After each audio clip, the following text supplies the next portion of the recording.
کسی سے سوال نہیں کرنا. اس بات کو ذرا ہم کھولتے ہیں. فقہا نے یہاں پر لکھا ہے جب سوال نہیں کیا جائے گا اور منع ہے, اس کی چند قسمیں ہیں, وہ ذہن میں رکھیں. اس کے علاوہ ہو تو سوال کرنا جائز ہے. فرمایا کہ بغیر ضرورت کے سوال جائز نہیں ہے. اور ضرورت کا معیار کیا ہے کہ ایک بندے کے پاس اتنا پیسہ ہو جس سے وہ ایک دن کا کھانا کھا سکے. فرمایا دوسرا کیا ہے, جو شخص کمانے پر قادر ہو, کسب کرنے پر قادر ہو, لیکن بھیک مانگے, سوال کرے. یہ حضور نے منع کیا. یہ اللہ سے کیے ہوئے عہد میں سے عہد ہے, نہیں کرے گا.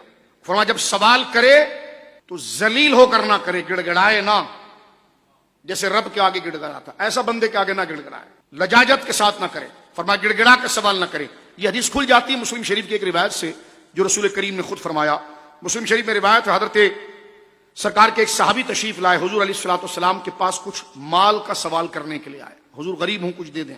آپ نے فرمایا تم ہمارے پاس ٹھہرو حتیٰ کہ ہمارے پاس صدقے کا مال آ جائے, پھر ہم تمہارے لیے حکم دے دیں گے اور لے جانا. پھر حضور نے فرمایا اس صحابی کا نام لے کر, سوال کرنا 3 بندوں میں سے ایک کے لیے جائز ہے. حضور فرماتے ایک وہ شخص جو نیک کاموں پر خرچ کرنے کے لیے کسی سے قرض لے, مثلا بیوی بچوں پر, اپنے گھر کو چلانے کے لیے, تو کسی سے قرض کا سوال کرے تو رسول اللہ نے فرمایا یہ جائز ہے. اس لیے سوال کرنا جائز ہے کہ وہ قرض کو لوٹا دے گا, اس وجہ سے جائز ہے.